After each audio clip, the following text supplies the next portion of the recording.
आइए इंटरमीडिएट के क्षेत्रफल से एक और प्रश्न को हल करते हैं और इसको समझते हैं। इसमें प्रश्न को पढ़ लेते हैं। निर्दिष्ट समपंचभुज क ख ग घ छ जिसकी भुजा 3 सेमी है के क्षेत्रफल के बराबर एक त्रिभुज की रचना कीजिए। तो हम वही अपने प्रश्न को दोहराएंगे कि इसमें क्या दिया हुआ है और किसकी रचना करनी है, और फिर रफ पर इसको हम बना लेंगे। तो निर्दिष्ट में पहले मैं बता दिया हूँ कि निर्दिष्ट का मतलब हुआ है कि दिया हुआ, दिए हुए समपंचभुज क ख ग। अब एक समपंचभुज है, समपंचभुज का मतलब जिसकी 5 भुजाएं हैं और सम का मतलब सब बराबर हैं। इसका नाम है क ख ग घ और च। अब जिसकी भुजा 3 सेमी है, यानी इसकी भुजा 3 सेमी है, तो ये 3 सेमी है तो इसकी सारी भुजाएं 3-3 सेमी की है। तो इतना तो दिया हुआ है, यानी इसमें समपंचभुज दिया हुआ है। इसको एक अंडरलाइन कर लेते हैं। इसके बाद रचना किसकी करनी है ये देख लेते हैं।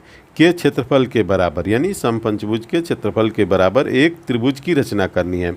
इसको डबल अंडरलाइन कर लेंगे, एक त्रिभुज की रचना करनी है।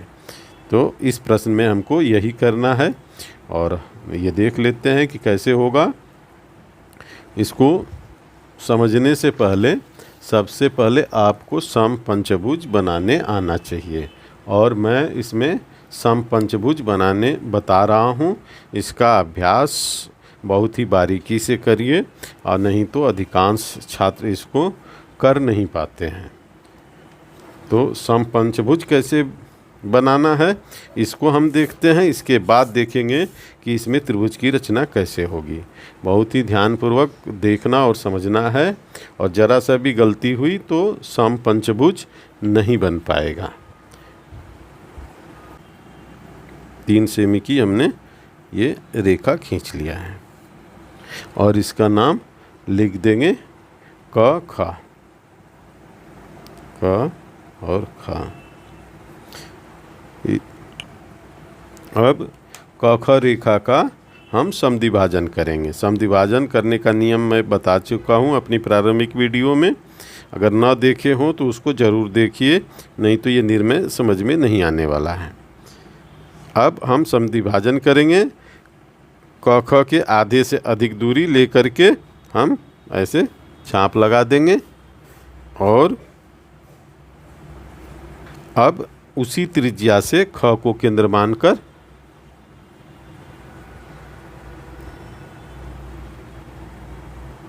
चाप लगा देंगे।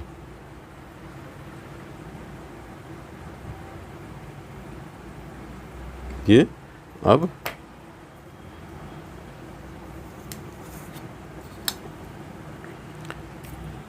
ये दोनों चापों को सावधानी पूर्वक ऐसे स्केल को रखेंगे और एक सुंदर रचनात्मक रेखा बना लेंगे।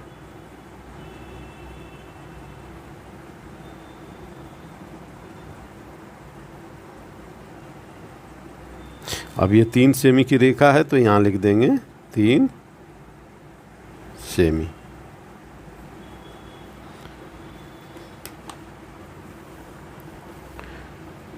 और 3 सेमी की त्रिज्या प्रकार में ले लेंगे। ऐसे 3 सेमी की हमने ये त्रिज्या प्रकार में ले लिया। यहाँ जो अर्धक बिंदु है खग का, यहाँ हम प्रकार रखेंगे और एक चाप लगा देंगे। ये एक चाप हमने लगा दिया। अब इस चाप को और क को मिला देंगे, मिला करके ऊपर की तरफ बढ़ाएंगे ऐसे सावधानी पूर्वक। अब रचनात्मक रेखा से ऐसे हम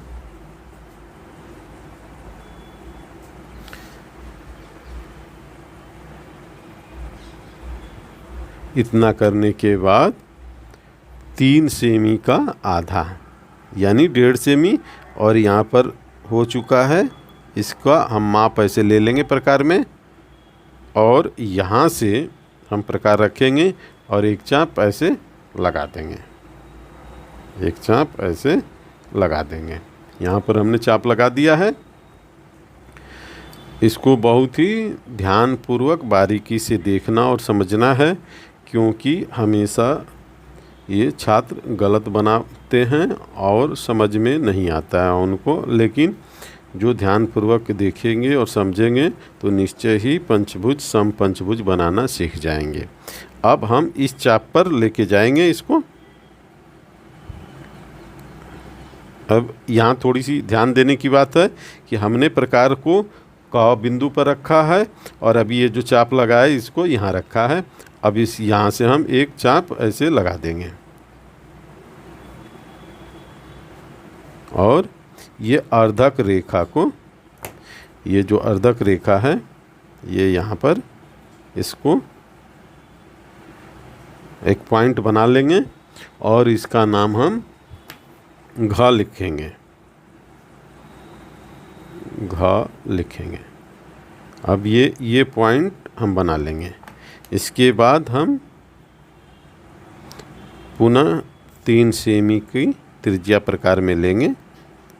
ये 3 सेमी का त्रिज्या प्रकार में हमने ले लिया है और हम घ बिंदु पर रखेंगे। घ बिंदु यहाँ है, अधिकांश छात्र यहाँ पर प्रकार को रख देते हैं जिससे कि पूरा निर्णय गलत हो जाता है। यहाँ हमें रखना है प्रकार को घ बिंदु पर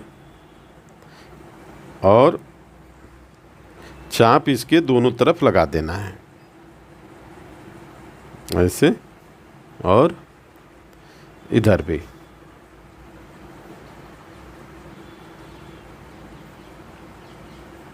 दोनों तरफ हमने लगा दिया। अब यहाँ पर ये नहीं काट रहा है तो इसको फिर बढ़ा लेंगे और यहाँ ख बिंदु पर रखेंगे। ये वाला काट रहा है, ये ठीक है। एक बार हम घ पर और रखेंगे दोबारा और इस प्रकार से ऐसे काट लेंगे। अब जो ये बढ़ा हुआ अधिक चाप है इसको मिटा देंगे जिससे कि निर्णय देखने में सुंदर दिखे। अब क ख ग और घ, इसके बाद चा, ये यही नाम था, हमने लिख दिया। अब हम इसको मिला देंगे, किसको, क और च को। क च को हमने मिला दिया। इसके बाद यहाँ हम पॉइंट बना लेंगे और यहाँ है पॉइंट, ख और ग को भी मिला देंगे, ख ग को मिला दिया।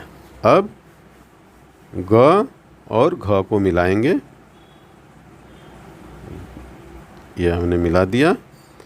इसके बाद अब एक और है घ चा, घ चा पर हम रखेंगे।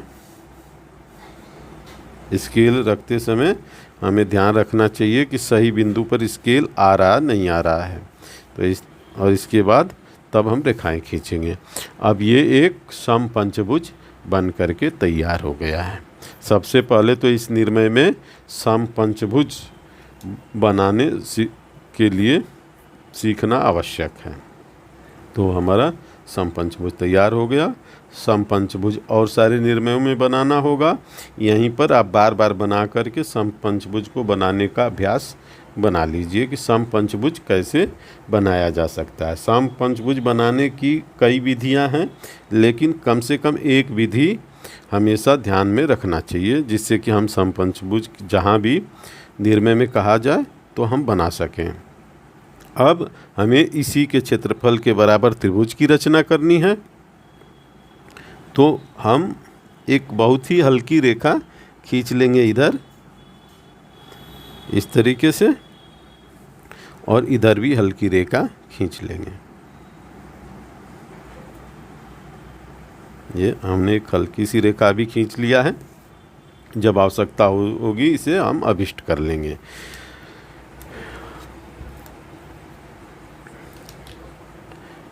अब हमें इस पंचभुज का सेंटर ज्ञात करना है। इसकी दो विधियां हैं। इस कोण का आधा कर देंगे और जो रेखा जाएगी तो भी सेंटर ज्ञात हो जाएगा, या इसमें हमें ये इस 3 सेमी रेखा का अर्धक हमने किया है तो हमें ये ज्ञात है। ये इसको हम चाहें तो यहाँ पर ऐसे पॉइंट एक बना लें और इससे अगर हम मिलाएंगे इसको तो भी ये इससे सेंटर ज्ञात हो जाएगा। तो वो काम करना चाहिए जो कि कम रेखाओं से हो जाए। हम इसको ऐसे मिला देंगे, ऐसे मिला देंगे। हमें ये जो बिंदु प्राप्त हुआ यही इसका सेंटर है और इसका नाम लिख देंगे झ।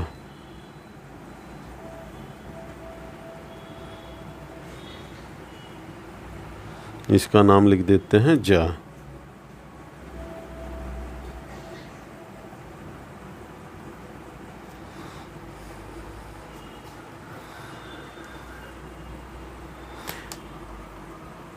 अब हमें क ख की त्रिज्या प्रकार में ले लेनी है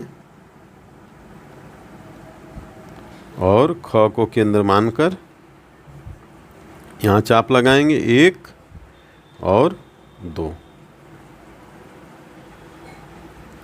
और इसी प्रकार क को केंद्र मानकर हम इस साइड भी 1 और 2 छाप लगा लेंगे। तो हमने ये छाप लगा दिया है।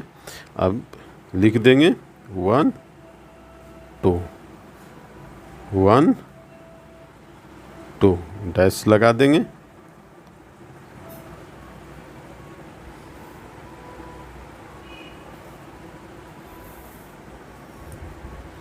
और अब 2 को ज से मिला देंगे।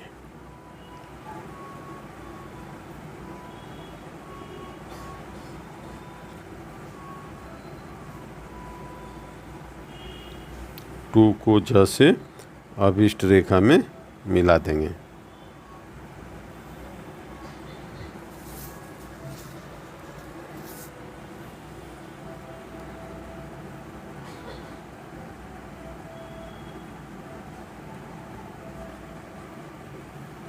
इस तरीके से हम अभिष्ट रेखा में मिला देंगे और फिर इसे हम अब डार्क कर देंगे, क्योंकि ये त्रिभुज की आधार रेखा है।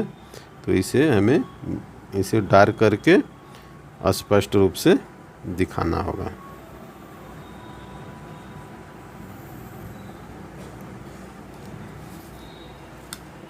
और अब इसका नाम लिख देंगे ज ज, ये ज हो गया, छ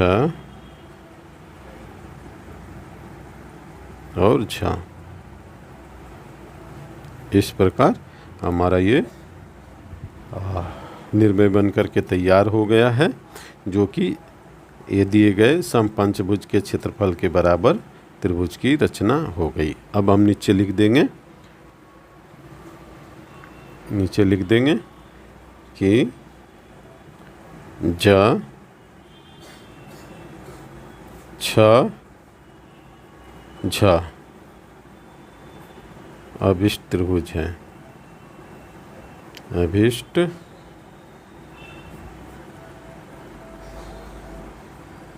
त्रिभुज है। यही रचना करनी थी और इसका अभ्यास करिए। बार बार अभ्यास करने से चीज़ें अवश्य समझ में आती हैं।